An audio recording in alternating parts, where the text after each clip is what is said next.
Well, as always, the action never stops. Because we're flying along, we might as well keep on going in that fashion. It's Game 3 and Group 1, or rather, excuse me, Group 2, the first game. It's, of course, another European versus North American matchup. And this time, perhaps the North Americans' best chance today. Obviously, no offense to Liquid, they had the stand-in, but now CLG, who've also had some good performances on European soil lately, go up against a team that, as Semler's dubbed it, has been a little bit questionable lately. A little bit of a struggle for the Danish side. To bring them on the stage, we'll start off on the left as always, and interestingly enough, and we'll get to this in a minute, they've started on the left side. They know it's the winning side. CLG, the first Americans to be the first on the stage. Give it up for CLG.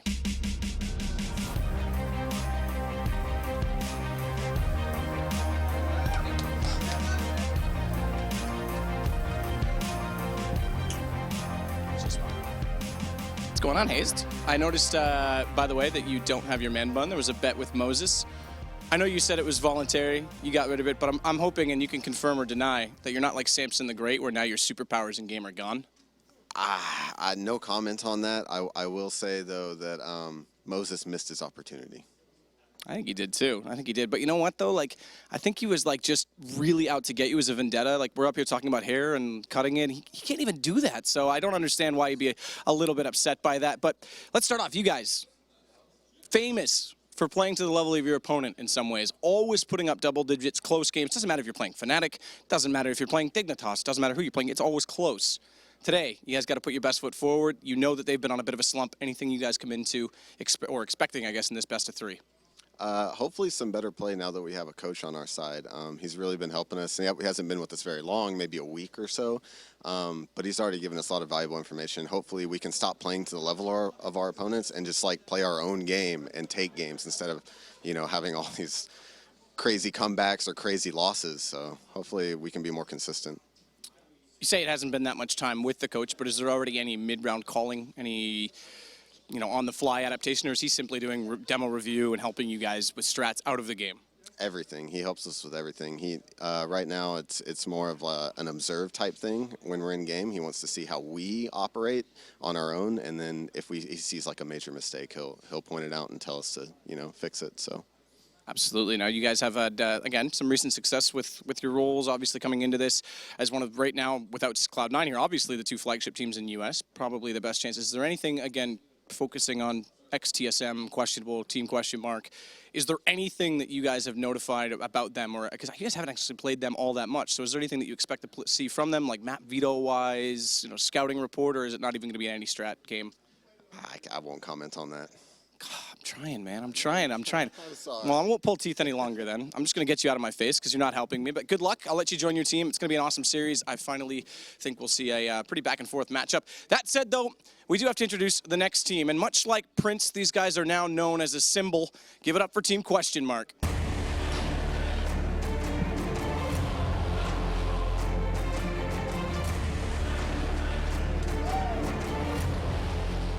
I love it. I love it. They're free to do their hype. We're gonna look. Speaking of, hello, how are you? I'm fine, thanks. Oh God, here I can already tell. Speaking of hair with Hazed, I noticed at Fragbite you had a tough time against SK because you didn't have the product in your hair, but you're looking better today. Is that like Crim's? Your magic is in the hair? No, not really. I just have a good hair day, yeah. Dupree cut my hair last night. Do you remember that? Yeah. He's a certified hairdresser, so it's fine, yeah. Top troll, Dupree. Top troll. Look, let's get to it. Straightforward. We're not going to talk about all this nonsense on the shirt. We'll get to that eventually. We'll all find out at the same time. But let's talk about the in-game performances. They've been a little bit of a struggle as of late, arguably since Cluj, when it kind of started slipping away. What do you guys have to do to fix it? I mean, we've spoken a lot, and I think we've figured out our problems. Our problems like go way back before Cluj. We just won tournaments because of individual performances, and we like kind of forgot to work on the mistakes that we had, and they just build up now and like became more and more, and we know how to fix it and we're working on it, so it's fine for us. Good. Well, that's good to hear, obviously. Now, individually, you guys have been together for a while at this point in time. You know, there's been roster changes for other teams that have paid off. Right now, the arguable one was AZ. He's gone. You know, you guys have to focus. You know, Zipix has stepped up considerably. You've been stepped up, I would say, up to the major as the best player, arguably, in the world. It's kind of slipped away. How have you been feeling specifically right now with this roster? Is the motivation gone? Is it there for you? I'm calling you out, basically. Yeah, I know what you say. I mean, like, we have been together for a year now, and we have spoken of roster changes before and has been out in the open, but we have taken a more open approach, like, towards the team, where we just speak with each other, because if you underperform for 2 months, yeah, you underperform, but you can still come back. As you saw with Sibex, we had a conversation with him, and he's just starting to get rolling. Like, he's been rolling for 4 months now, and I believe that the approach we take is the better one, because you see the hot fixes they made with Envias, and they have the honeymoon period, and you speak about that with every team. And I think working like through a slump like in the team is better than just doing the hot fix and doing a change. Interesting stuff. Yeah, that's definitely something that's been proven. Well, I'm going to wish you luck. I'll let you get in game, get warmed up, because we've got to get warmed up as viewers as well. You can walk. You don't have to stay with me. It's fine. You can if you want, but I'd prefer you didn't, to be honest. I'm just kidding. I'm sorry. But it is interesting that, like he's saying, work through it as a team, work through the slump, because both of these teams right now are two of the most stable rosters in CSGO, which means we've got lots to talk about, and that does mean we'll talk about it over on the desk. Machine, I'm going to stay nice to you this time, bro. I love you. Yeah, you're all right yourself, but it's not a desk. Can you stop calling it a desk? This is kind of like Wow. It's a Machine. circular. Machine Sato just reached out to you, man. Yeah, but we decided we're going to do this whole kind of like hot and cold thing, like the Katy Perry thing. He'll be nice, I'll be nasty. We'll see. Either Just way, can't catch a break. much love to Matt, and we have to talk about this one a little further. Great interview as well. Kind of seeing a little bit of the soul of Device and the soul of TSM. He said, you know, just basically stating that we are very open about our roster discussions. We have talked about them in the past, and we basically approached Zipex and we're like, yo, dude, or Zipnix, excuse me, whichever one. Zip. Oh, that is the smart way of doing it. Safe bet. Nice. One of the names that was come up that was pretty good on Twitter was Caught in the Zipper Caught in the zipper. for their new team name. That's You know, actually not bad, yeah. It's pretty good good. work. I asked him, I was in Dubai, and I was like, dude, come on. Like, what is your name? He's like, I don't really care anymore. Yeah. I just don't care. That's what he told me, This is the right? The first problem. time, because this was a while ago. I went up to ask him when this first started. Yeah. And he's like, actually, I'm just trolling the journalists now. Like, I don't care. Yeah, and now I've noticed that Henry okay, G is then. exclusively calling him Zipex. Yeah, And I'm like, damn, I'm just like, you've committed to that, dude. I respect that. You know, whatever. he's The chosen one. the OG are going to just keep calling him Zipmix because that's Alright. what we've been calling him for 3 years. So I don't know, man. We'll rock it. We're, We'll not, go we're Zip. not wrong, Anders. I'm pretty sure it was apparently it was Anders' fault. You were the one that went Zipnix, and that's where it came from. Well, I asked him initially. We asked him the first time around and said, like, Oh, you went Zipnix. Zipnix good. And he was like, yeah, that's it. I was like, cool. Okay, there And we later go. on, he changed his mind. We kind It of changes tune. Sorry, Too Public loud. pressure, Very man. Public indecisive. pressure, yeah. Yeah, let's set the scene. Let's set the scene for this one. TSM, Okay. the story has been, and it will continue to be, this whole kind of, we don't know, like, what is this, a discussion we have around TSM where it always seems like they're regarded as a top 3, top 2 team, top 2 roster. I just called them TSM like 9 times, didn't I? Excuse me, Doesn't TQM. matter, though. Just call them TSM because that's what we all know them as. Ex-TSM. I mean, we all know them as TSM. Yes. But they always- There's no new TSM roster This is yet. this is the mindset, you know. They come in, they just seem to have to struggle to finish. They seem to be, you know, the kings of semi-finals, and I think that's a discussion point for us here. Blue, we'll start with you. And it's nice to hear your thoughts on European CS. I mean, overall, I think, again, it's just been a really big struggle for them over the previous few weeks. We just haven't, at least on LAN matches, online matches really haven't seemed to have been affected that much. At least coming into this one, they still have been one of the top teams, but on a lot of these LAN matches, they just haven't been as strong as they have been in some of the previous weeks. And even going back to, you know, DreamHack Winner and Fragmite, once again, they kind of bomb out there. They are genuinely just- singing they're just- the Macarena. I just Yeah. want everyone to know that. They're taking a leaf out of Fnatic's book and see how effective singing songs I can just have be. to say that these guys are very fortunate that they were able to clear out all their online matches for the league before that slump kicked in. Yeah. Because true. they just Yeah. dominated that online portion. Like nobody Top could of the touch table. them. Top of the Just table. Straight Yeah. to the top. Right, and that was when they were going. You know, they had like something crazy. Like they were in like the high 20s, like 27-0 or something like that. Just like a sick map streak. Yeah. And that was right when they were playing most of their EPL matches. Right, and then after that, like super slump. Right, Do you reckon any of it has to do with the organization kind of, you know, drama that was going on? I mean, put that forward. That could be something. I put that forward saying, you know, like they didn't have, when there's conflict like that and you're not really sure where your home is going to be and you have to worry about this as a pro player because your career is so short, so you want everything to be as smooth as possible. And you have, well, CS is a little bit long because we have like guys who have been in it for 10 years, right? Yeah. But like right now everything is going up. It's going up and you want to be in the right place at the right time, right? So that might put a lot of pressure on you mentally. Question is, you know, a pro player needs to be able to check all that background out when he gets Right. into a game. And so it takes a little bit of the wind out of the sails when you try and bring up that argument because it's just like actually they get into the server, they should just be focused on that and nothing else. Anders? Yeah, I saw you had a point to make. Yeah, similar thought. I mean, I think it could be a point, but I also feel like they should be able to sort of transcend that at some point. I mean, but I think it's just down to like they had a bit of a break at some point, like they had a 2-week break, Yeah. and then After Cluj, I think. yeah, after Cluj, and then they kind of tried to get back into Right. it and did a lot of practice. Just went to a lot of events like that, and I think for them it's also like now the year is ending, and they just gotta like. I mean, I think that they'll come back next year and be much stronger.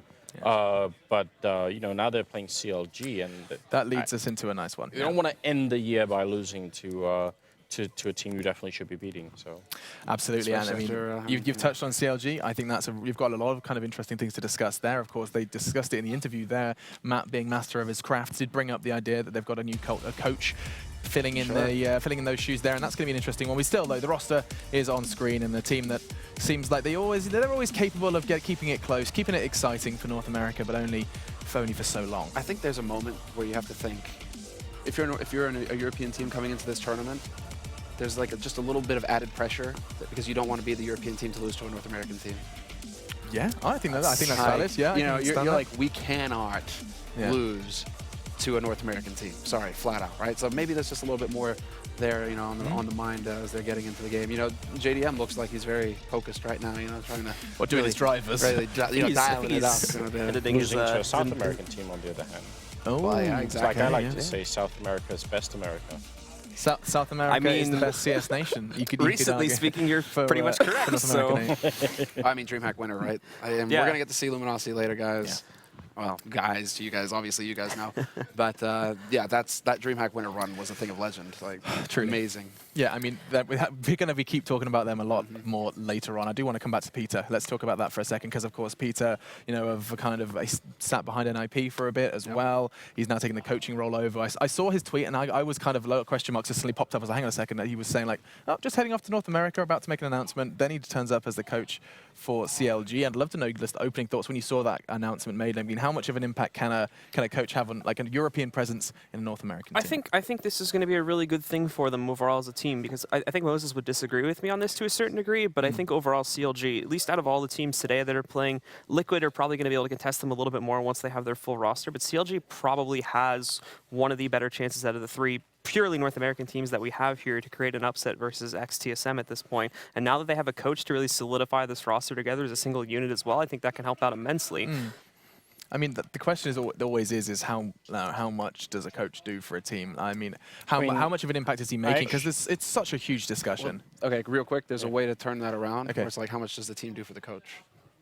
You have to elaborate. You've lost me. No, well, because think about it from this way, like the expression, the frustration that Natu expressed when he was trying to coach. Sorry, Nick, I'm right? there now. Yeah. And you know, and so it's like you can be the best coach in the world. You can have all the strats. You can be like, this is what you guys need to focus on. Clearly, I'm watching it happen like a train wreck, and you know, you just got to put the brakes on a little bit. And that train wreck, you know, you just barely make that curve.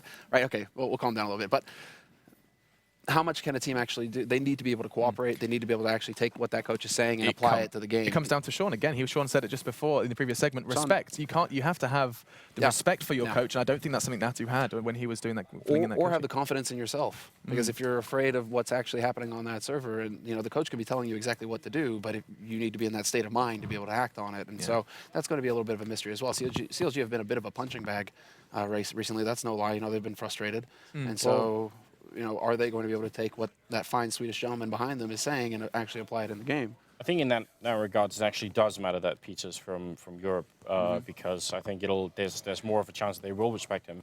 If you're NIP, like you just think about like the legacy of NIP, and then try to think of like what person would you put in that the NIP players would like respect. Now I actually think they should have definitely respected Natu because he's obviously very smart.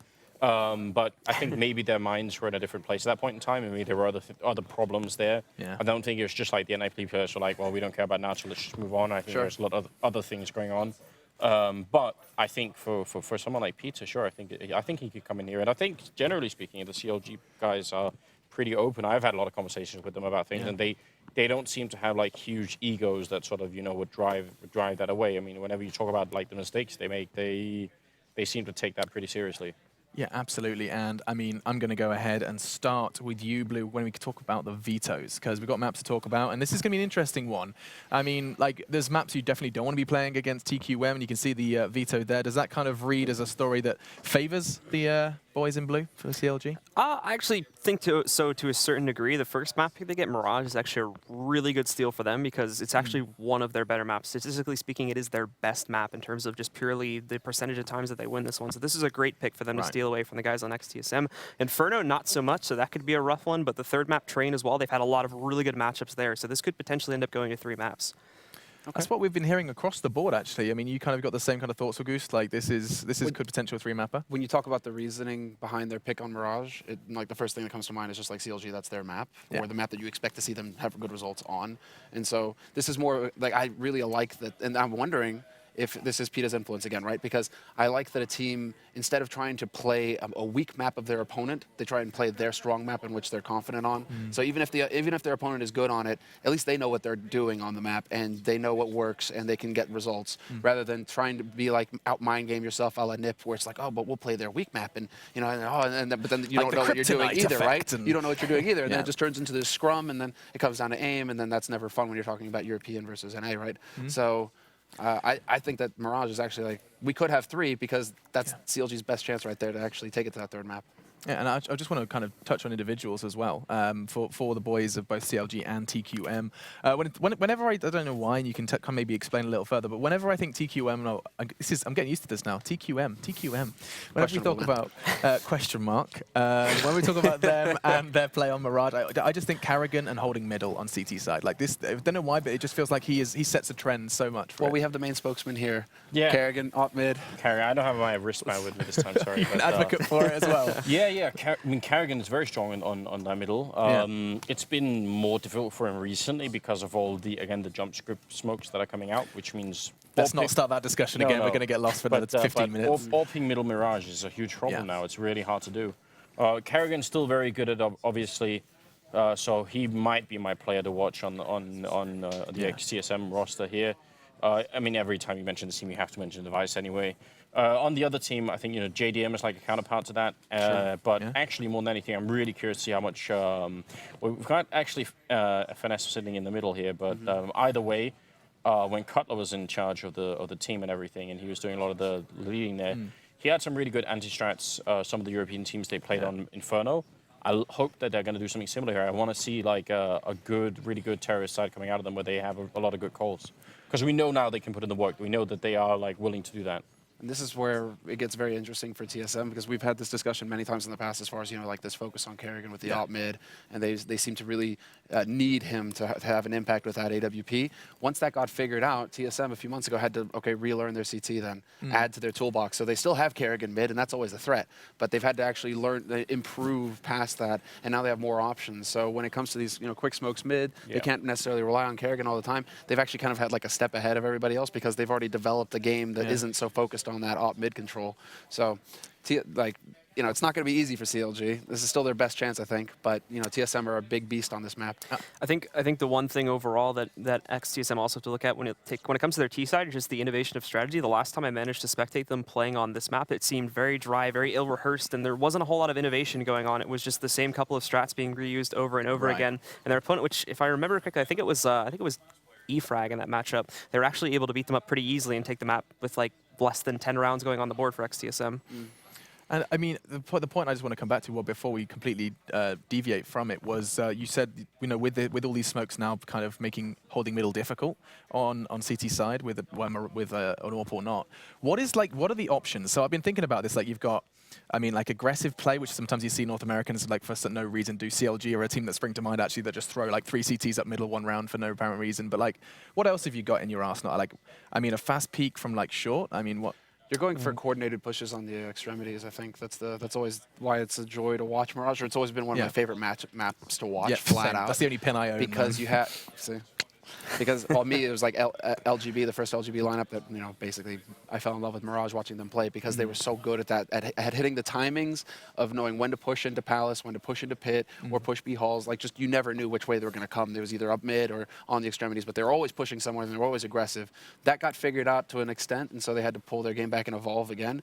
But there's always that option on Mirage. Is really that map where it's just like you can push everywhere as CT and have an impact. So it's all about those timings. Those timings for the pit push, I think, would be actually the big one, right? The flash over the wall, put 2 guys down there. Are they setting up for an A execute? No. Okay, fall back. That sort of stuff is is going to be key here for whoever gets to start on the CT side. Do you think that's going to have a big impact? Do you think, you know, whoever gets to kind of start on that defense is going to be working it better? I think CLG really need it. Yeah, more I for agree with that CLG really completely. need it. More for CLG and then for So, TSM. so, I mean, we're actually going to be looking at a pretty important knife round for the Americans. Yeah, I think absolutely. And I mean, let's keep this discussion going. We are just resolving a quick monitor issue with one of the boys of CLG. So while they sort that one out, I mean, let's just go delve a little further. The other two maps as well. I mean, we have. Oh, do you have another point to make? Sorry, go. Well, go ahead, I was actually Ladies first. hoping we could dive a little bit more talking about the individualistics of the members of CLG, just in terms of how they perform there as well. I mean, so this is a really good question in terms just to look at how well they're going to do in this set, because if some of the key players, more specifically I'm looking at players like JDM and Tarek, if those guys come out to play today, I think there's a very strong chance they could upset in this set if it goes to that third map, and if they come out with a strong victory on map number 1. However, again, those guys have been fairly inconsistent over the past few weeks, so if they're coming into this 1 week today, that could immediately kill those chances, and we could just see a quick 2-0 from XTSM. This is why, you know, the CT start really needs to happen, is because they need to have a strong pistol, and they need to get JDM on that op fast, because then he's really going to be able to have an early impact on. And TSM, you know, they're goofing around, but when you see teams goofing around a lot like that, trying to like put on a show, you know, it kind of makes you think, you know, are you all there right now? Or are you just trying? Is this bravado? Or are you just trying to make us think something or make yourselves think something? Because I think if they get challenged early on TSM, it might get a little tricky for them in the mental game,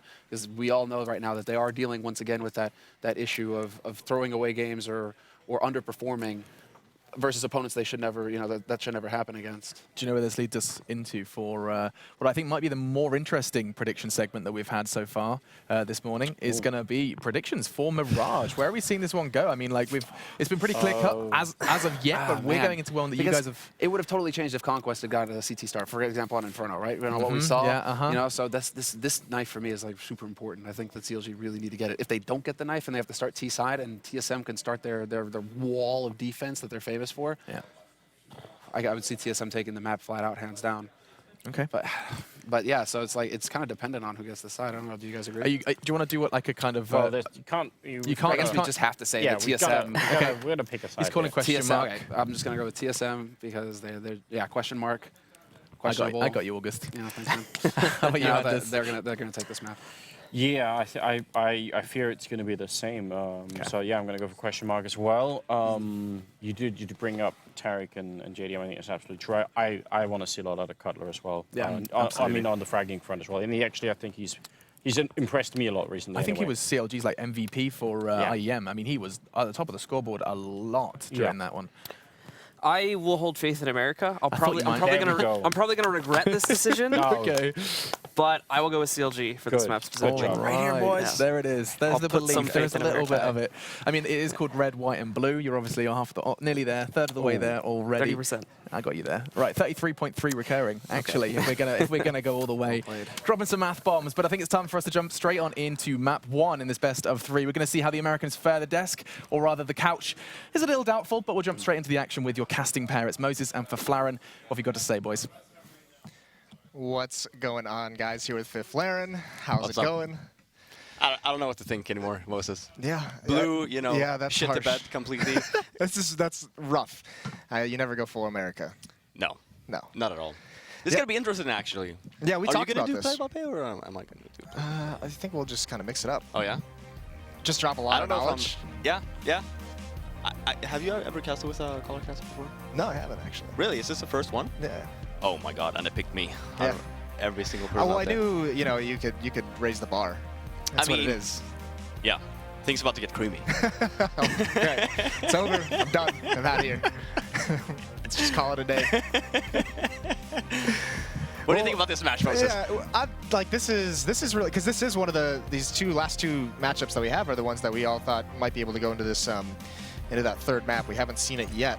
I mean, it's all going to depend on CLG on this map. They have to win this. I mean, even Sean commented that when we saw the map rotation for this matchup, he was like, how's CLG letting Inferno through? Yeah. And one thing for me to notice that it's going to be very exciting to see if Pete actually can do something about this team, right? CLG has always been the team where, kind of like how Liquid was the first game today, where they are so close to winning, and then they just end up... Yeah, the heartbreak round. Yeah, right. There's always one. Right, there's always one. And then I wonder if actually Peter can, like, put him over the edge on that sense. Well, especially very early on. I mean, he just came in here, what, like last weekend? Yeah, like, last week. Probably not very much practice, maybe like 2 to 3 days this week before traveling again and everything. So I mean, they went up to the event in Toronto. Yeah. As well. Sure, CLG had a stand-in, but I think that's a really good event to start off with, right? Because they know, okay, what am I dealing with? Yeah, and also, well, the one way he can help is, you know, that composure. Like CLG on the practice they've had so far is going to have to guilt themselves towards the finish line, but maybe he's the one who can make sure they have calm head, clear heads, and prevent that heartbreak from actually coming in. And yeah, with such short time, that's probably the biggest impact he can have. But I mean, we got to say on the other hand, TSM, or ex-TSM, excuse me, Team Question Mark. Let's just call them whatever we want right now. They just had some questionable. They seem like when I watched some of their VODs coming up to this event, I was just like, they don't seem to be doing anything wrong in terms of tactically in the game. It's just like there are just situations where all of a sudden they just don't get the kills anymore. Yeah. And I think that more than anything is indicative of really, really weak mental confidence right now. Yeah, and I mean, compared to before, they were always known as being a very strong group stage team and even quarterfinals, and then obviously, you know, flunking out semis or even finals are not really winning anything. But that they kind of went over the hump this year where they started winning tournaments as well, and now you see it back to how it used to be, but even worse since they lost to SK last weekend. And I don't know, maybe it's just a burnout. Last event of the year, obviously, for them as well. So, but they should have this in the bag for me, at least. Yeah, I would agree with that, especially with Inferno being that second map. But either way, Semler said the knife round was going to be important, and CLG wins it and takes that CT side. So that's a good start for them right off the bat. Playing a pretty retake strategy on this A bomb site where Smoke is going to come out to block off jungle. I really like this from CLG because, I mean, every single team out there, when they're on T side, they always end up going A, right? So just playing it retake is really smart. Just, yeah, let them plant, and then you go in with the nades that you have. You have a flash, you have nades as well, and a smoke from JDM. You can just smoke off the bomb side if you just want to try and defuse it. Yeah, the key is finding a kill on this entrance with this retake, and there it is. Kerrigan goes up a little bit early. He gets taken out by JDM, but more aggression over towards the mid to connector. And all of a sudden, it's down to this 3-on-3. Tarek's blocked off by Smoke, and the bomb is going to get planted pretty soon. He has cover. I mean, he can be doing it right now, but you can see they're a little bit wary of someone peeking, so they actually fake it out, wait for that peek, and Hazed wins the battle. So down to a 3-on-2, and very, very tough spot for TSM to be in. Out of nades, that's going to give Tarek at the range. He wins that battle, and Zipnik's all the way in the back now. Not much he can do. He's got players everywhere. It's the triangle of doom. Yeah, I actually don't understand why they didn't just plant. Sure, you saw the fake plant coming in, but when you have someone just guarding and you know that you have long-range USPs, just plant the bomb and play it there from there, right? This was a really good execution of this retake, though. A nice shot from Zipnik. Oh, he gooshes as well. So FNS down to 6 HP. Got to be careful. Plenty of time to play with. So you can see another fake plant trying to, you know, see if Hayes is going to be, or if anyone's going to be peeking up from that CT spawn again. And if he wins that duel, but he's brought so low. 3 HP now. No more mistakes for Zipnik. He has to hit everything immediately. That could be a good find if he can isolate FNS on top of the stairs, but he's not able to do it, and there it is. He finds him. FNS runs out wide. Tarek's got to be able to find this kill. And playing with the bomb site, Zipnik is going to get it. An incredible round, and already the heartbreak begins in round 1. Why? You saw the jump as well. Like, you never jump the side there when you're in a one-on-one situation, because obviously you have the penalty from jumping. He's just sitting there stationed as well. And you see, like, the jump here from Tarek. Yeah. It cost him the run. Yeah, it was a headshot here, but when you get put in a situation like that where you know you have delta advantage, you can just storm him basically. Yeah, and it's such a shame too, because actually CLG played that retake really, really well that entire time up until that 2-on-1. So just an incredible round. It was even a 1-on-3. Yeah. Just yeah. Those are the mistakes that you just can't give up to these European teams. Like that has to be a round win. But either way, a little bit of an investment into the second round. Hazed and FNS with armor and upgraded pistols. Tarek has the scout. No damage quite yet. And interestingly enough, TQM, they only go for 1 SMG. So look for Kerrigan to be the one to head up first and scout, but it's going to be Dupree who falls to Hazed initially. Here comes the B hit. No one clears out FNS. He gets 1 kill, brings Zipnik's very low. He eventually gets cleaned out. And this is looking great for CLG. 5-on-2 now. And Device and Kerrigan, he had the bomb, but Kerrigan's got to get aggressive and mark it. And he's not able to find anything quite yet, taking a lot of fire. Eventually he does fall, and Device, the last man standing. 4 members at the B bomb site for CLG, and Device has nowhere to go.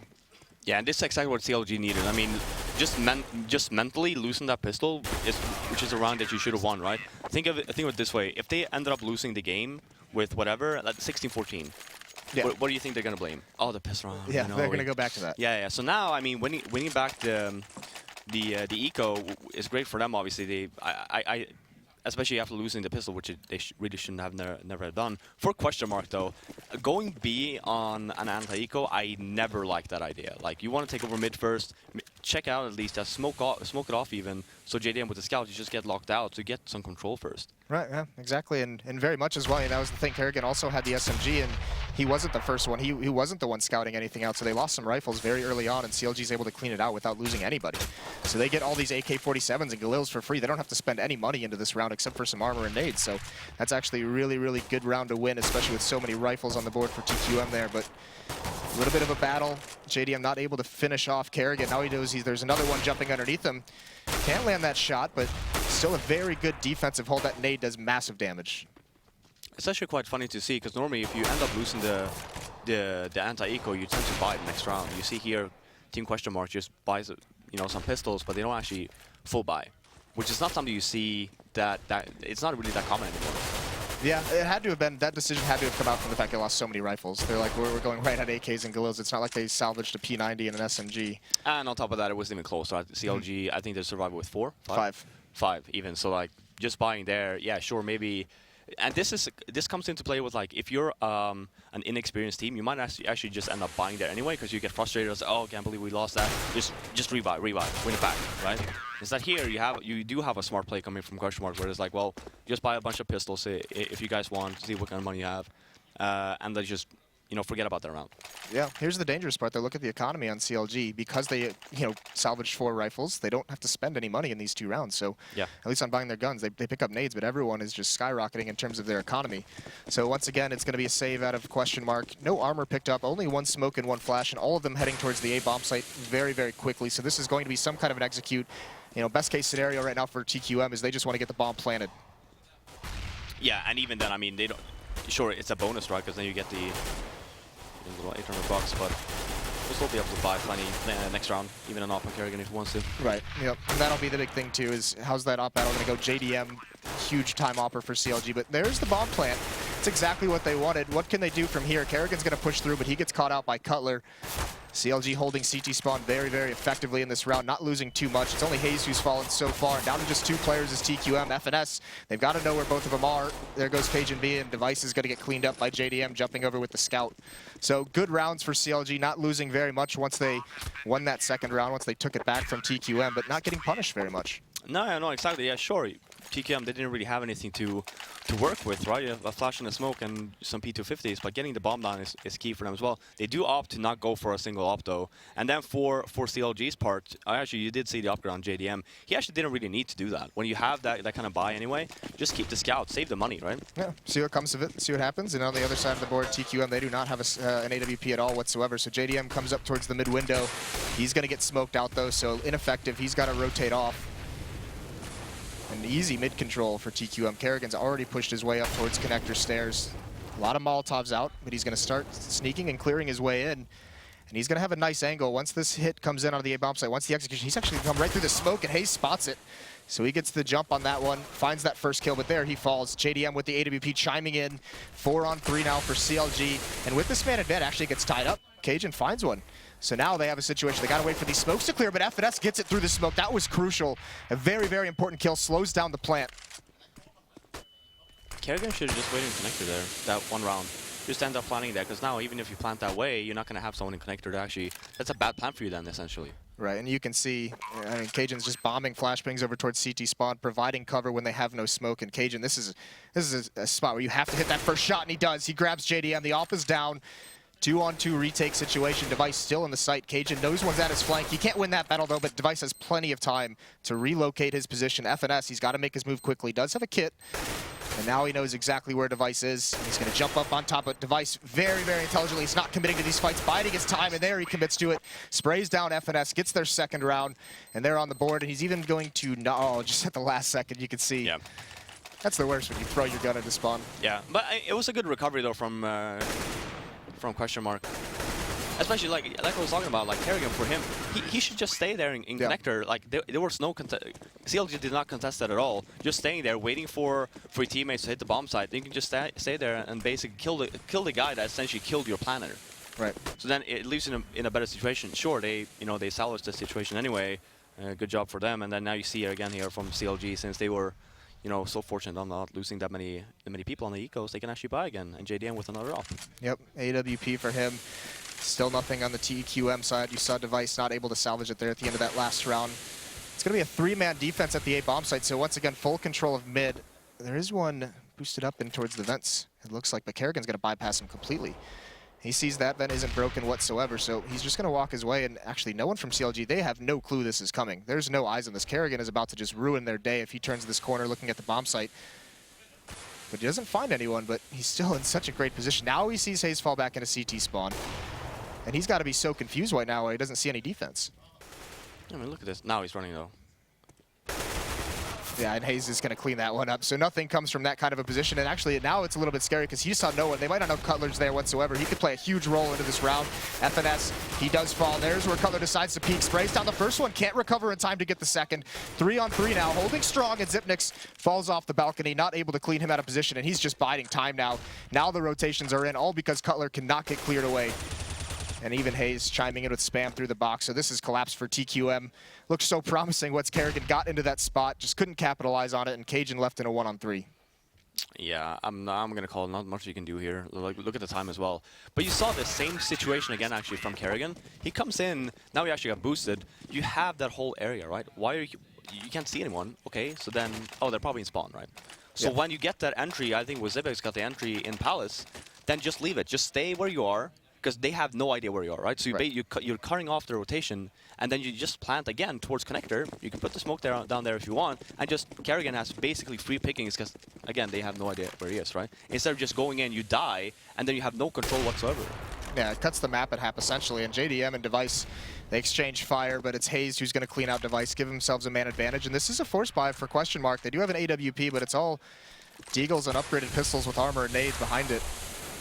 So a lot invested into this round, and still 3 men over at A for CLG with this kind of a man advantage. They're really, I mean, outside of that opening pick from Hayes, he falls away and they give up mid control once again, but no one from Question Mark has really taken advantage or probed against that right now. So rotating back towards that A bomb site. Now they're dedicated to this hit. Do you have you watched CLG play Mirage as of late before PETA? No. Oh yes, I've seen plenty of that. Yeah. So we can probably wait until this situation. Yeah, until Cutler, he's just gonna man the bomb site once again. Okay, there we go.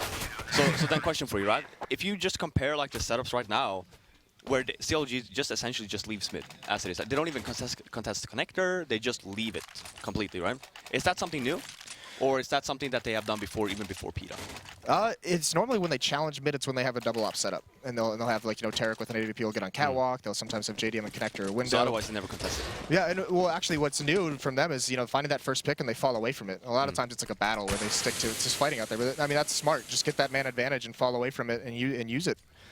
So good stuff out of them. No armor on Question Mark, so this is a pretty big save round for them. That buy didn't work whatsoever, not even really being impactful and getting kills. So CLG now. Look at the money as well, Tarek. 8 grand, and then you had one, I think was Hayes on 1.7, someone with 6.7 as well. So the money situation here is running away from Question Mark. Yeah, especially when you force bind those rounds and you don't do enough damage. Nice find by JDM. Device peeks from underneath the corner of the smoke, but he finds it anyways. Bomb now coming up towards this A bomb site, up the ramp. No one spotted it quite yet. There's Cutler. Now he sees it coming. So now the rotations are going to be in full effect, but JDM's not ready for it. He was not aware that they were that advanced. So this is a scary spot for CLG to be in. Still a 4-on-3, and there's Tarek. He's going to save the day with 1 kill, and Zipnix doesn't have the health to take that fight. So CLG come in on the rotations, and they salvage the AWP as well. 6-2 now, and yeah, this could start to get away from Question Mark. Now it's, you know, that question we talked about, a little bit of that mental toughness has seemed to have left them over the past few events, TQM. You know, can they come back from this one? I mean, it's so weird because if this was any other team, like any other top team, I would always say yes, right? But considering that they've been struggling as of late, and I'm sure, you know, they probably have nightmares from even before, I don't know, like, they need to pick up a few rounds here, I'd say. Well, this is when you need your stars. You need someone like Device and Dupree needs to have a huge round. Get them right back into this. But here's also the answer as well. TQM's like, okay, we get mid so easily when we throw that one window smoke. Let's just take it. We can do so many things from here. So once again, I mean, they're putting themselves in some good spots and they're not closing out the rounds, but use this mid control that's being offered up. Here's here, Cajun. I mean, yeah, I completely agree with you because you have so many more options, right? It's just about being smart. Once you have mid control, like Cajun B here, he doesn't really necessarily have to peek. Oh, but he's almost going to catch JDM with a nade out, and he pushes the issue. JDM recovers in time with the AWP. A nice quick scope on a Cajun. Now Dupree's going to smoke him off, but what can he do from this spot? One more comes into window, and JDM's not ready for that one, so the equalizer is there, but FNS from Catwalk finds one of his own. So question mark, they're applying a lot of pressure, but they're getting punished when they don't commit to anything very, very quickly. Nice peek from FNS, and he's going to fall away. I mean, 35 seconds left and the bomb is still down T-spawn. Question mark have essentially like no real map control whatsoever. They do have an connector, and Kerrigan actually decides to take out counters. That's good. Yeah, I mean, that's a great find for them in this 3-on-3 because now it spreads out the defense. Now the rotations are coming over towards the A bomb site, but they lose their anchor there. Hazed falls. Now it's going to be a 2-on-3. There's some low HP players on the TQM side, but Tarek has the AWP to retake this with, so it's going to have to be FNS to find an initial kill to open up an opportunity for Tarek, and he misses that first shot, but still dedicated. Device, nice shot, close up, grabs the angle, gets the first kill, swings out, and is eventually going to clean out Tarek, who can't land anything with the AWP. Third round for TQM. And that's the thing, the big time player Device there at the end to get those last 2 kills. Got him on the board. Now they have to start stringing them together. They need to control this economy. If they lose this one, it's right back into CLG's favor. And you can see, we talked about the economy that CLG had built up from so early on in this half. Now it's dwindled. Now if TQM win, it might force a save. Yeah, and you saw that. So look at CLG's approach there on the retake. TSM had, or question mark, had essentially no nades whatsoever, right? Yeah, and look at this mid-aggression right now. They're switching things up. They lose that round. JDM's going to be the first one, and this catches TQM completely off guard. JDM with a triple kill. Great time to switch up the pace.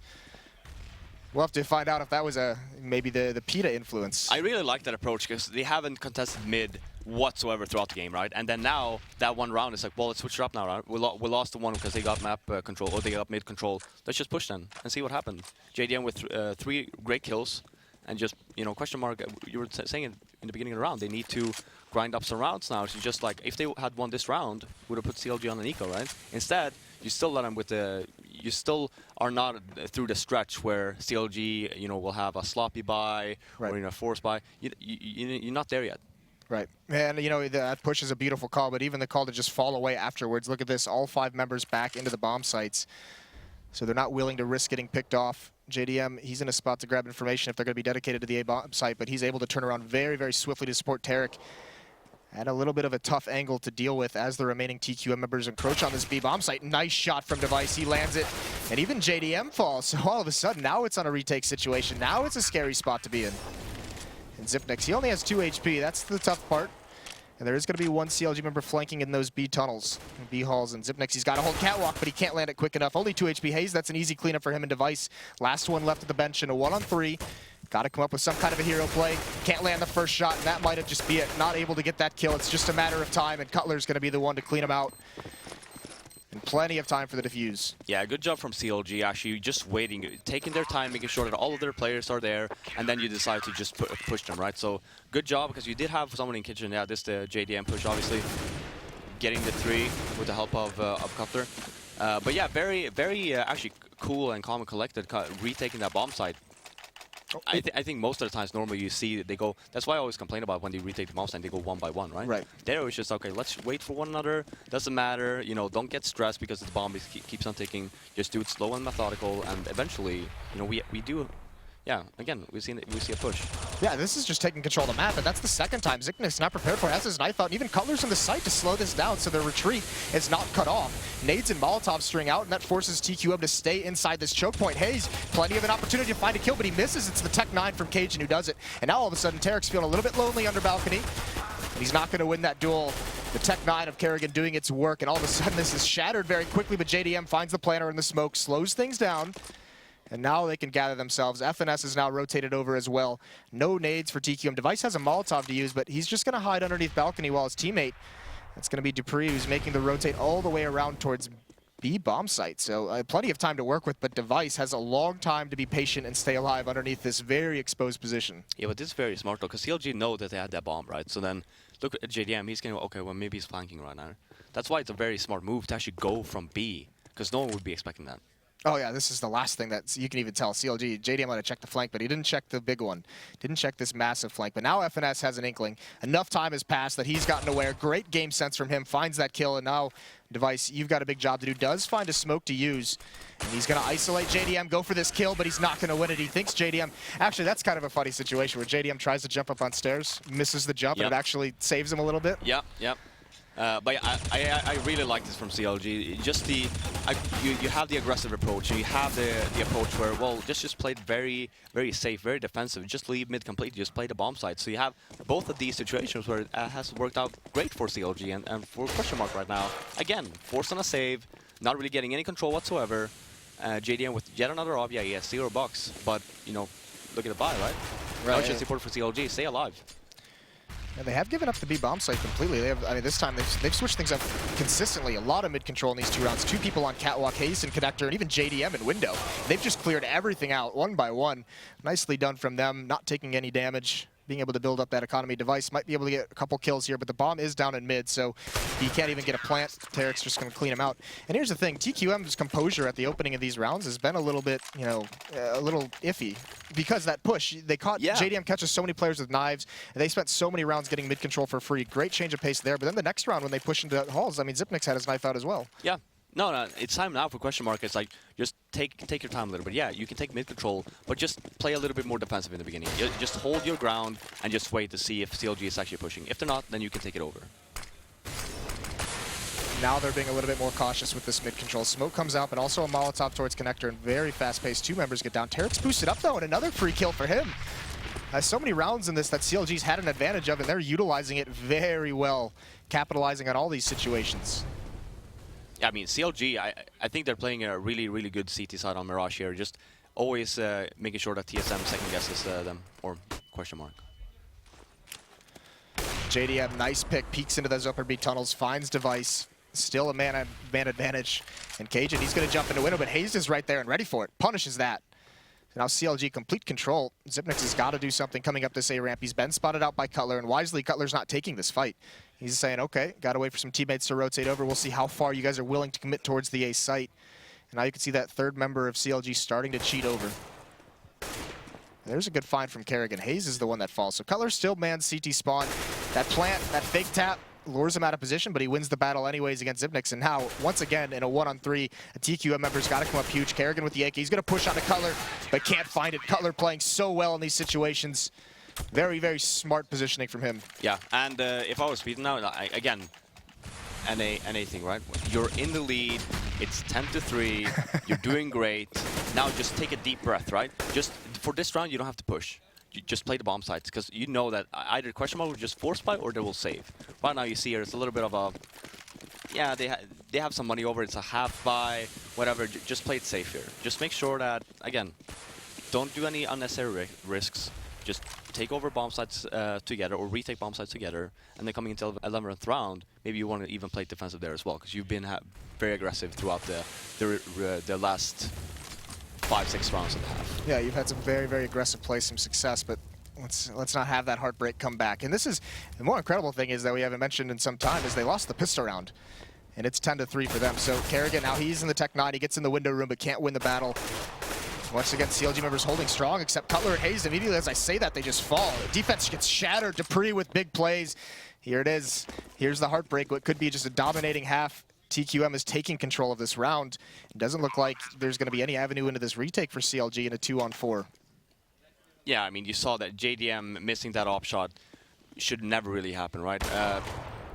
Losing the round, this is like you're saying as well, it's like a heartbreak round, right? Where you're playing so well throughout the half, and then you end up losing to not even a force buy. It was the Tech 9 and 2 people had armor, and that's it. There was nothing else. So now, yeah, now the mental part comes in, right? Just reset, come into the last round of the half, and just end up winning that, and you're in a very good situation, right? 11-4, nothing to worry about.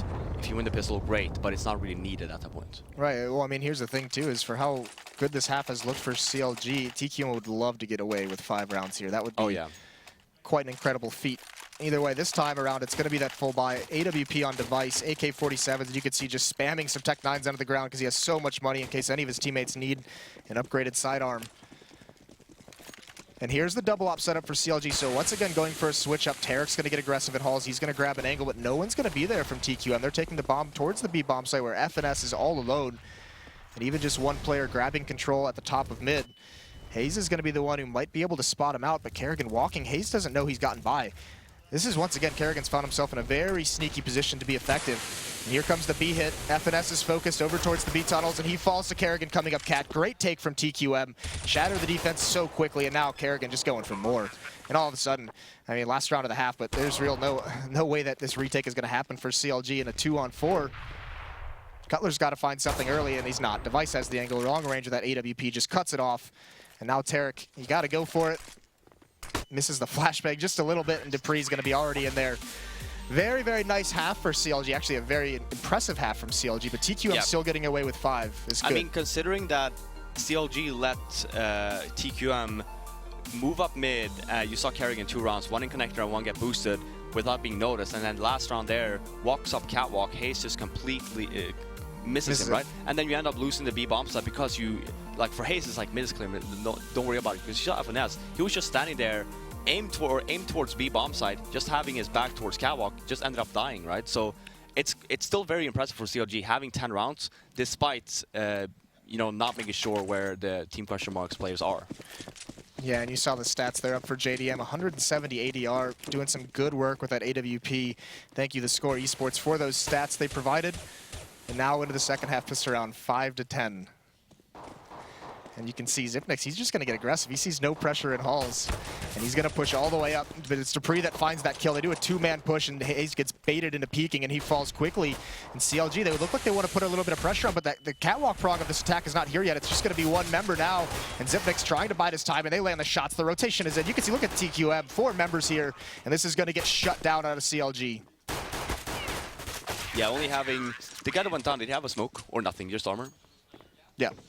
Yeah, so only having 2 flash, well, decos as well, but 2 flashes hitting the B bomb site. Just use one of them, and Question Mark very smart. They're just playing it very passive, getting the entry, just dropping down and just work together on the bomb site. For CLG, like you're talking about as well, they didn't really wait for the catwalk guy, right? So they pushed B, and then catwalk came a little bit too slow.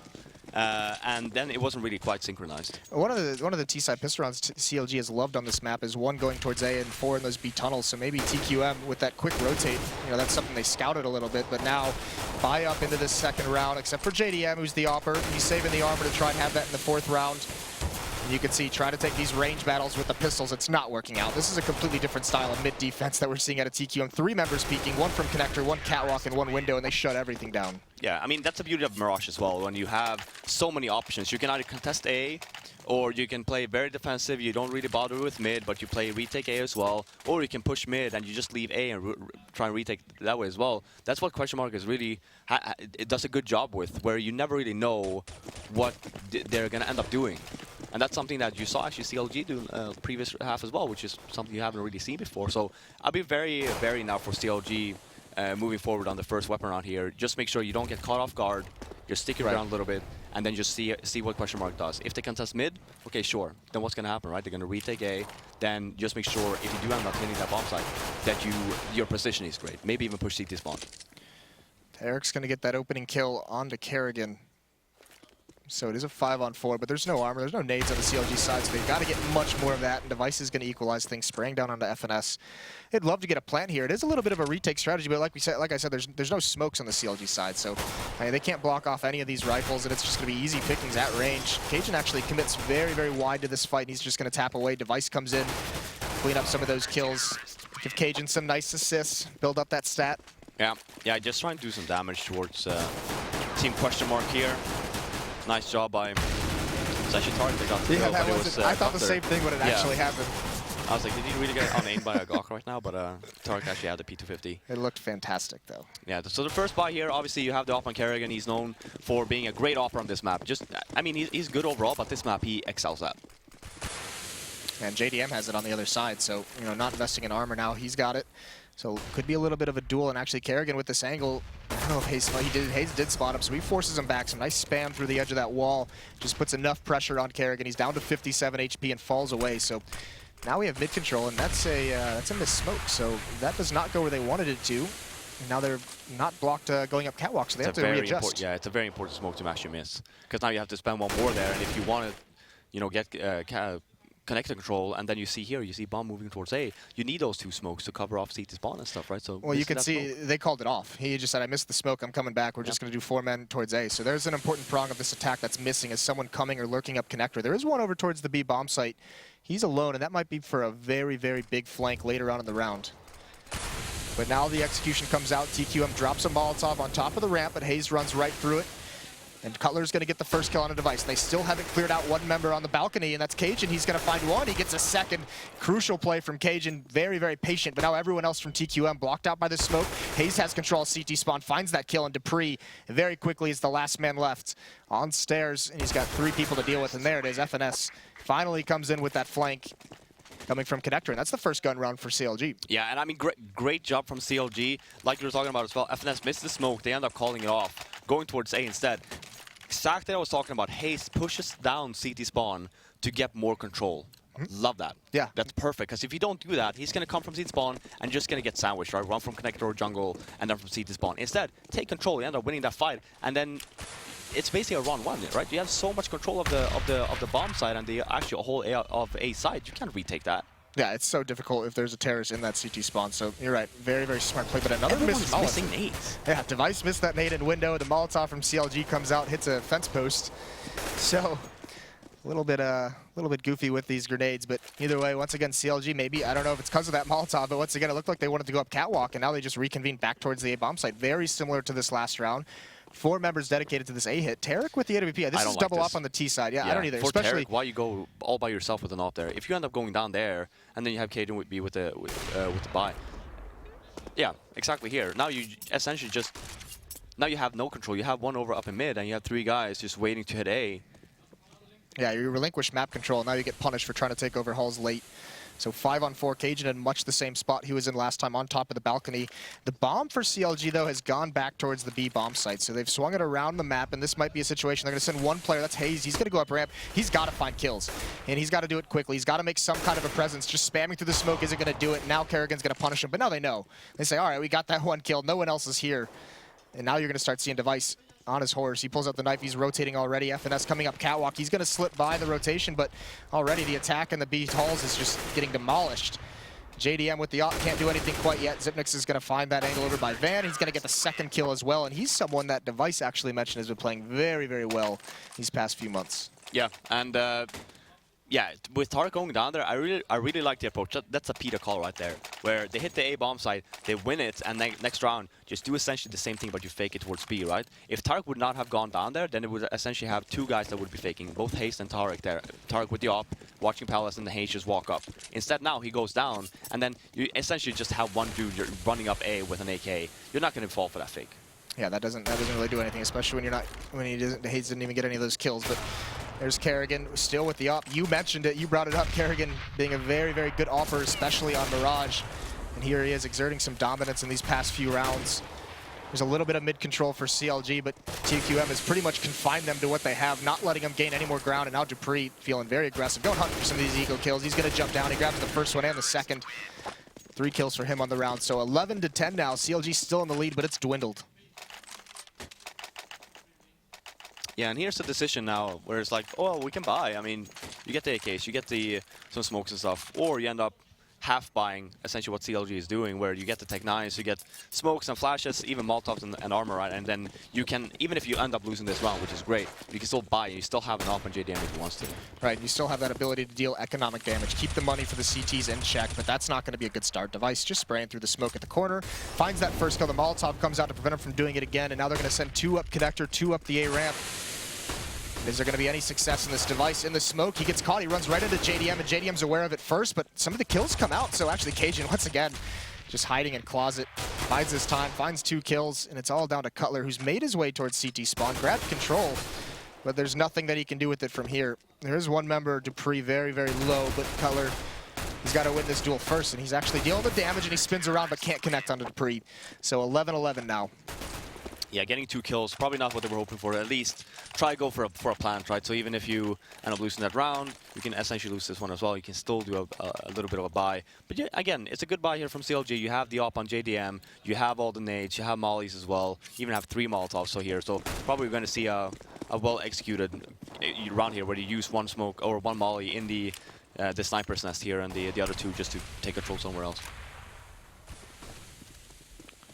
Delayed mid control. They do have the smoke in window room, so device is going to be completely blocked off. FNS coming from underground, so this time there's not too much aggression here from TQM to protect this kind of mid pressure. JDM is going to start making his way up catwalk. He's encroaching on FNS, going to go back towards the B tunnels. The bomb is still undecided at the top of mid, but I mean, once again, TQM, they've given up mid, but they contain it, and there's Device finding a nice angle in that smoke to get the opening kill. That's got to be frustrating for Hazed. Yeah, and that's why you want to use the Molotovs there. After the first smoke, throw in a Molotov when you already have it anyway, because then you can actually, you're not going to put him in a situation like that. Yeah, but good kills come out. Device with 1 more. Cajun also really whittling down the CLG before they can even, decide where to execute to, before they can even get in the late round situation. This defense is looking so strong. The wall has been put up, and CLG has no answer right now. I mean, they're getting some of this mid control, but it's like TQM says, please get mid control, and we're going to pounce on you at this certain point. When we know you're at the base of connector, we're just going to start pouncing and just destroy you. Yeah, and I mean, this round here, this is the point of time where you want to call a tactical timeout, right? Maybe not this round you're going to be saving, but you want to make sure that you use it. Your next gun round, because you've been cleaned out. I mean, what do you do against this kind of a play when you have that mid control? I mean, it's the same question that TQM had to figure out in the first half. They have mid control, but what do you do with it when even though you have it, you're still getting just demolished afterwards? Yeah, I mean, you get a little bit paranoid because you're thinking, oh, if we get mid control, we're going to win the round. Well, it's not really that easy, but you want to do something with having the mid control, and you don't want to just split B, for example. As long as you have it, you can just make sure that they know that you have mid. You don't have to do anything with it. Then you can fall back, hit B, hit A even, but just so they get very nervous that you're even in mid, will just cause the rotate to be very delayed. Yeah, you keep them honest, keep them frozen in those positions, and right now, TQM, they're not backing down from any fights in this anti-eco, and they're shutting down CLG. Bomb is approaching this B bomb site. JDM's not going to win that battle though in Zipnix. Once again, using his movement so efficiently at this B bomb site, prevents a plant. Yeah, allows his teammates to get there. Yeah, this might be where you have PETA behind him, just saying this is where we want to do it. But yeah, I mean it's 13. You're not going to see it anyway, which is, I really don't like this because again, you have to keep in mind you do have that timeout, and if you're in this situation now where you do not win the T rounds you need to win, then you need to call a timeout. You need to figure things out. Like what have we tried? What have we tried? Okay, let's try something we haven't yet tried, or something that okay we messed up there. Let's try it again because it was working. It's just that we didn't execute, or we didn't execute properly on the bomb side. Yeah, either way, this is going to be tough. CLG still with just 1 gun round in this half. This is a little bit new. Runs a little bit into the Molotov, but they're not, dedicating themselves to this mid control. There's what you talked about. Brilliant. It works perfectly. Kerrigan has to try and get out of there, and JDM picks it off. Maybe they're listening to you, Fifth. Yeah, maybe. Maybe I'm just. Maybe they're on. Oh, they don't have intel on the PCs actually. Yeah. Nope. They got nothing. So either way. Got nothing. Whatever it might be telepathically, they do exactly what you say. It yields them the first kill, and now you can see it just kind of waterfalls from there. That first kill opens up the floodgates. Cutler gets a second one, and all of a sudden, a minute left in the round and a 5-on-3, and CLG can slowly just strangle onto any bomb site they want. Cajun gets aggressive. Tarek almost doesn't clear it, but swings over just in time, finds that kill. A bomb site is open for the taking. Device is going to try and rotate over, but he's not going to get there in time. And CLG have a really, really strong hold in this match. And now, Device is even smoked off now, so he might have to go for a jump up, try and kill the planter. JDM had the angle, but the timing, he looks away just in time, and Device can't land either shot. And now it might be a call to save here for TQM. Yeah, I mean, they should. Bombs down, 2-on-5 situation.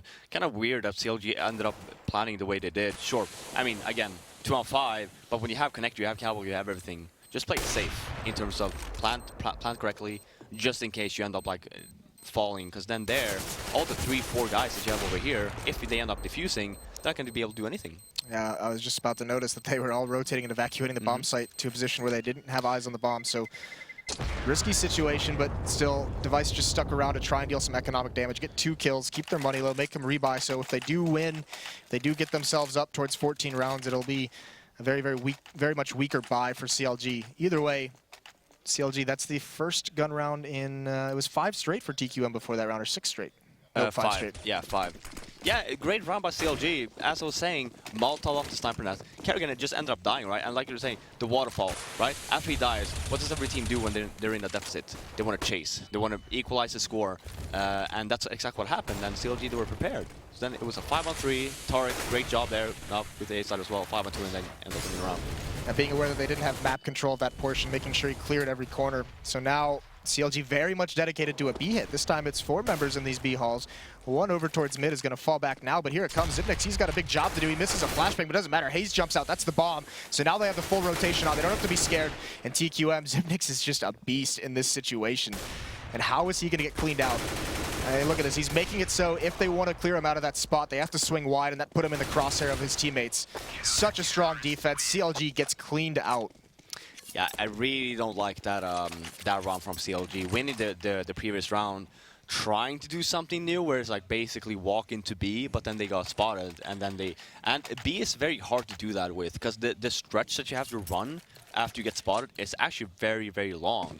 So then you have all the time. Civics as well, doing a great job there, and you saw the rotation coming in from Kerrigan as well. So a bit of a sloppy round, I'd say, from CLG. They probably could done a lot more work if they just stuck with the default. Yeah, now after that very, very strong first half, it's all onto this round. 12-14, they do buy up into an AWP on JDM. Tech 9s and Deagles and P250s on the rest of them, but they're really, really going to have to look for JDM. That star opper, he's the one who's got to have an impact. Find him some kind of an opening, get a first kill. And he's confined to the A ramp. That AWP hasn't really put it into play yet. So they're going to execute up the A ramp, and hopefully he can just stay far back as his teammates run up. And they're just hoping that he picks off any kind of defender that swings out too wide. Yeah, I mean, this round, I would love to see that the previous round. Because this one is not something you've done before. And question mark, look at the positioning. Very retakey kind of way. You only have one guy contesting. And Cajun's been very, very patient in those positions. And there it is. Kerrigan swings wide. He gets one, but not worth it. Hayes trades him off. But the rest of the attack has been stalled out. One Molotov has just slowed this down incredibly. And now it's JDM's turn. And he might be able to catch him off guard if they're saying, you know, that was a pistol, but it doesn't matter. Device is there. He's going to win the first one. He's going to win the second one as well. Just being whittled down, and now Cutler, he's got to do something in mid. He's got to flank, but he's got to be a little bit more aggressive than he'd like to be and make the play to alleviate pressure on Hayes. Yeah, Hayes going to end up going down here as well. Yeah, I like the approach from CLG. I actually thought that they, even despite the molly, that they would just wait and like hope that question mark thinks it's a fake and rotates back. Because they did have 2 flashbangs to use after. But when JDM peeks without the flashbang, he goes down, and then one more person goes out, and that's when he used the flashbang. It's a little bit too late. Yep. And I mean, it's very good defense as well by TQM. You know, just waiting for that execute, waiting for the smokes to start flying over the walls, and like, all right, we're just going to drop a molly in the choke point. Yep. Run through it if you want. And CLG doesn't, and then that buys time for the rotations for different positions to come out, and now they're on 5 Tech 9s. Dupree's aggressive up mid. They haven't seen that yet, but he doesn't get anything from it. It's Zipnix who finds one onto JDM. And now Cajun still aggressive towards the air. That's the bomb. Now rotations are going to start coming in, but Cajun's going to get a second before falling. 3-on-1 now as Device has cleaned out Cutler. So this half, or this map, looked so good for CLG at the beginning. And now it looks like it's all over unless Hayes can pull off something special here. He does have the bomb and a minute to work with, and he has a position where he can go to either bomb site. But actually, look at Zipnix. Always aware, eternally aware. He's going to deal the damage, and he's going to find the kill in the end. So 16-12 for TQM is first map. That was CLG's pick on Mirage. First half looked great for them. Yeah, and I actually just look at their approach to the game as well. That's why I thought that PETA, despite just being there for a week, right, actually found some stuff to work on. And then coming into T side, first off, where you notice that, okay, you only win two rounds on your T side, but we noticed when you end up losing the pistol and the 3 rounds, you win the 4th round, and then it just escalates, right? You end up losing 5 straight rounds, call for a timeout, because obviously something is not working. If you end up losing 5 straight rounds and you don't have a reply to it, then something, you know, you need to figure something out. Yep, and they never end up using that timeout, and I'm sure that's what the analysts are going to be talking about over on the couch. So take it away, Machine. It is like the Mr. Smith quote. You know? We certainly can dissect that one a little further, Moses. Thank you very much for yourself and for Flaren for map 1 there, going the way of TQM and doing so in quite a convincing style in that second half. What a first half from CLG, though, as they managed to... I mean, we were actually... The main discussion we were making was, I mean, 10-5, 11-4, that extra round could have really made a world of difference for the American side. Anders. Why the hell didn't they win it? Because the round that they gave that up on wasn't even like a brilliant round out of the Danish side. It was just like a bought the pistols, and then they just end up winning it. It's so painful. Does it not feel like this is just the same story again and again, Blue? It doesn't stop. So close for North America, but nothing being gained from this one, unfortunately. So let's look at this subjectively. Like, what were they doing wrong? Like, what happened? I mean, the first half, everything goes great, and it's just in the second half, everything just falls apart, unfortunately. They have this great lead, but then they immediately start to drop the ball from that point forward, and the mistakes just start piling on top of each other, which, again, gives the lead back over to TQM, and then they just take the victory from that point forward. This was a pretty clear example of like how CS can be structured up, you know? When it's not like Envy who are winning 4 spies and just throwing everything out of whack, and it turns into this. This is TQM winning the pistol, winning the rifle, and then, oh, game is tied again, guys. You know, and it's just like, and then and they're just looking so solid that it just feels inevitable. It just feels like it is not going to stop. And I'm guilty of that as well. Like, you see 10-5 and you're like, wow, CLG, this is it. Here we go, 3-mapper. And then actually all of a sudden that second half happens and you, like, those rounds just go like that. Like, you blink and you miss it. All of a sudden, you're right, it's tied 10-10. I mean, they had what? The pistol, 2 buys, and we were level. Like, that was kind of all CLG could really bring in. So, like, man, it is just really painful to watch NACS. They even had some. They even had some good. Shots they had some all good day. answers, I think, to some of the stuff that was being thrown out. Some of the smokes, again, I mean, we pointed this out before the game went live as well. Those smokes that landed in the window, the Molotov in the connector, that's become like the standard opening for taking mid control. Once you're on the terrorist side, you just smoke window, you throw a Molotov into connector, and then anyone playing AWP on the other side is not going to have a fun time. And CLG actually come up with some good answers. Like you saw JDM pushing top mid, three people with him. They had a double push on catwalk, right? So they had some creative ways of trying to like deal with that whole issue, and it still wasn't enough. I mean, it still turns out that those smokes are still just too good. This is one of the rounds here. Good job on production here. This triple push here, right, is meant to directly counter. You can see the window smoked here, and if they hadn't been killed, all of them by JDM, then they would have thrown a Molotov in the connector as well, and that would have denied any kind of mid control, which is all that TQM wanted. But you started to see it really as well, because like then the next step behind that Molotov is smoke up onto short, then you start pushing ladder room, then you start messing around there on the T side, and CLG, we're coming up with ways to deal with that short smoke. We saw a round where Tarek gets boosted up immediately. The smoke goes down, boom, he gets boosted up onto the box. He's cool. looking into mid, he gets a kill, spots some info, falls. It was just like you're just thinking, oh boy, we got a game. Like, this is possible. They're doing it. They're doing it. it. And then all of that goes to show exactly what we've seen earlier when it's been, like, I think when it's been Cutler like being a little bit more involved, and even if it is like FNS sitting in the middle right now, just the fact that they're willing to put in the work, you can tell. I'm sure even if Cutler's no longer leading, I'm absolutely sure he's still doing a lot of work and looking at demos and stuff like that. He has to like continue. I don't think you can stop doing that once you start doing it. Like it becomes too important, right?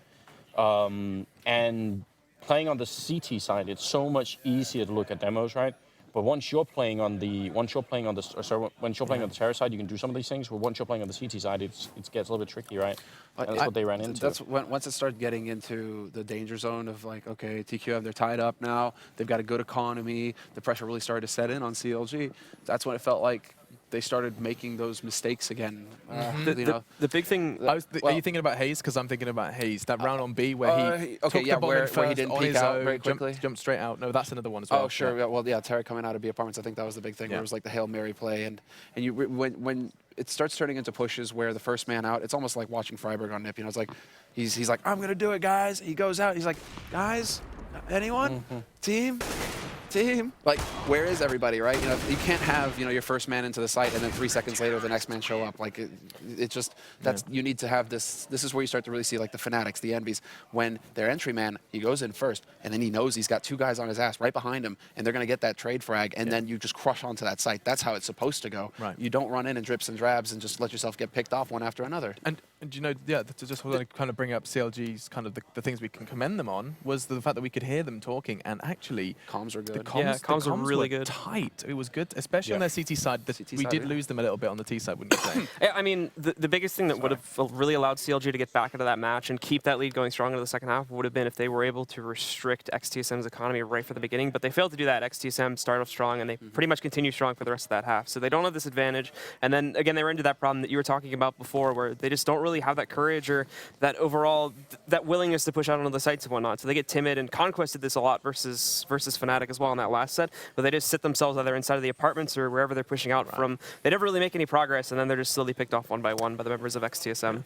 And I mean, one of the interesting observations we made, I think we need to start talking about map 2 before we run out of time. But the one that we just wanted to bring up, I did want to bring up the whole kind of device playing mid more than Carrigan was. But because the whole point I made was like, I love Carrigan on CT side. He was actually kind of vacant. It was always Device who was left to his own devices on that one. Oh, see what I accidentally did there. Carrigan wasn't. He was. Once he got that op, he actually was key to me because he was so difficult. Listening to CLG, they're trying to guess, like, okay, where's he going, right? And Carrigan, it's almost like fighting games, right, where it's like you train your opponent into certain habits, and then you break that habit, just catch them off guard. So Carrigan kept going mid connector every time, and so CLG at this point, they're like, okay, where's Carrigan? Oh, he goes connector every round, right? No, he's up in B apartments waiting for Tarek to push in, and boom, he kills him there. Oh no, he's up in Palace, and he wins the duel again versus Tarek when they had 2 ops on CLG's side. He was all over the place, Carrigan. He wasn't just sitting in mid. He was really doing a fantastic job of making it really difficult for CLG to predict where that op was, and so CLG just kept losing a guy. They just, they were always it was down top man. priority for them. They needed to try and find him, and that's where it gets truly frightening, and especially for CLG's side, you have to. It got to the point where Peter has to walk up and be like, "Are you comfortable taking a fight with Carrigan mid?" He did say that because. You're going to have to shut him down somehow, and you need to be able to have the confidence to go up against him one-on-one and win that duel. So I think that's the main thing. It's just that CLG, it's a confidence question. As soon as the road gets rocky for them, they really struggle. Well, you heard it from Semler. It's a confidence question. Let's see what they had to say, how confident they were feeling when we spoke to them earlier on today.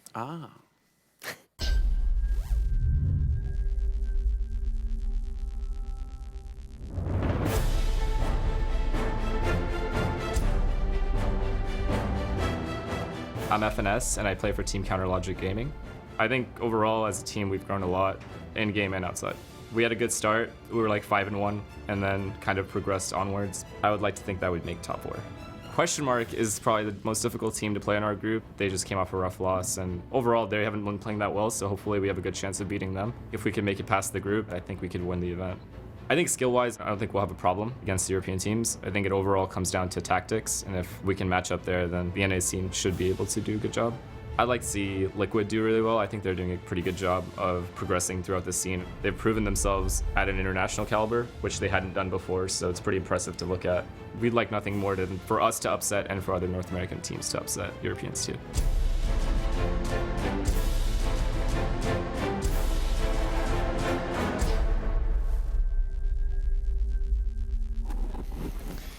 And so, I mean, confident words there from Finesse or FNS, whichever way you want to cut it. He's saying, if we win the group, we can win the event. I mean, that makes sense, dude. But you got to do that. You got to do that first step. Of course, winning this match. The next map we'll be going into is Inferno, and I'm going to have to poke you guys for some quick predictions so we can jump straight into the action. Working my way down the line then, Blue. What are you thinking? As much as I would like to, again, throw confidence towards North America, the problem is that this map is just going to throw way more over towards the guys over on XTSM, so I have to swing my prediction now over to the other side, and I think the guys over here on Team Question Mark are going to take map 2, and it'll be 2-0. I think we came to that conclusion going into the first map. It's just that Mirage had to be the key map for CLG to take this to 3 maps, so I'm going to stick by Team Questionable. I think their Inferno is just superior right now. Same, only outside chance is if they win the knife and have like a lockdown CT half. Like that's the only thing they could do here. They got to get like 13 rounds or more on CT side. Then it's possible. Okay, so the caster couch says there's no question that Question Mark will be taking this one. We're going to find out straight away. It's going to be Moses and Fanflaren who are ready to dive into our second map here in the best of 3.